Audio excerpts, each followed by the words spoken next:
not know me, so let me introduce myself. My name is Jake. I am a professor, but I am much more than that. I am also a writer, an artist, a scientist, a mathematician, and a zookeeper. But above all things, I am a reader. I love to read. I read stories to children, old people, dead people, animals, you name it. And today, I want to read a story just for you. So please, sit back, relax, and enjoy this very special, dramatic reading.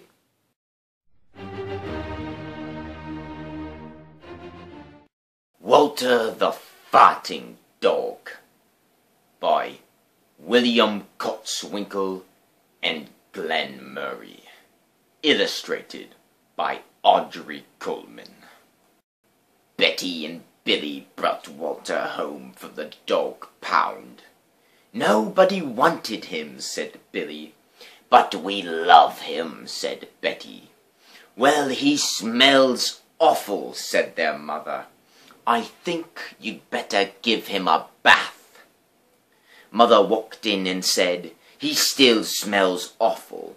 And that's when they got their first clue, the telltale bubbles in the water. He's probably just a little nervous, said Mother.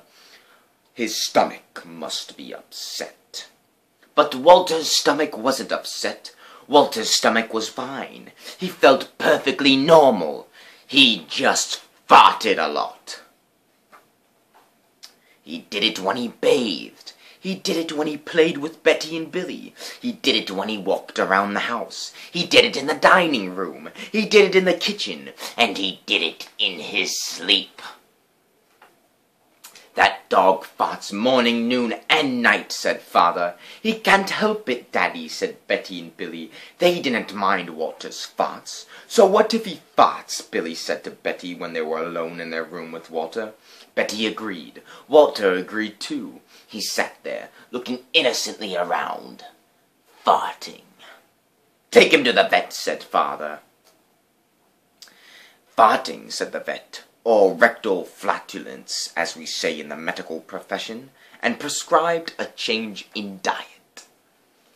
They gave Walter every kind of dog food. He farted. They tried him on cat food. They gave him hot dogs, hamburgers, lettuce and tomato sandwiches. They gave him fried chicken. They gave him rabbit food. They made him a vegetarian. No matter what that dog eats, he turns it into farts, said Father. Walter got the blame for everybody else's farts, too.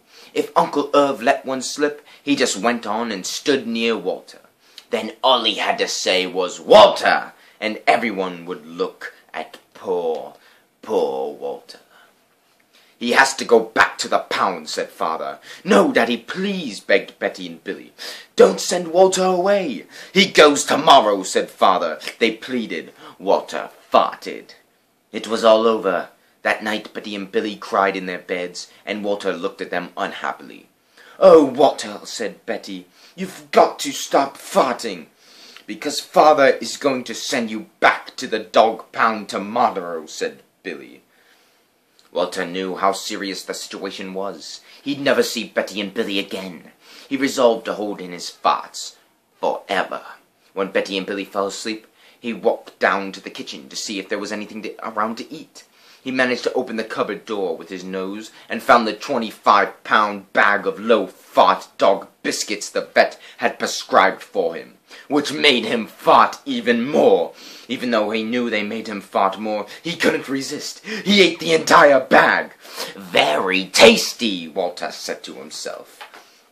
And then he went and lay down on the sofa. A gigantic gas bubble began to build inside of him. This is going to be trouble, he said to himself nervously. He was afraid of what might happen if he let it go.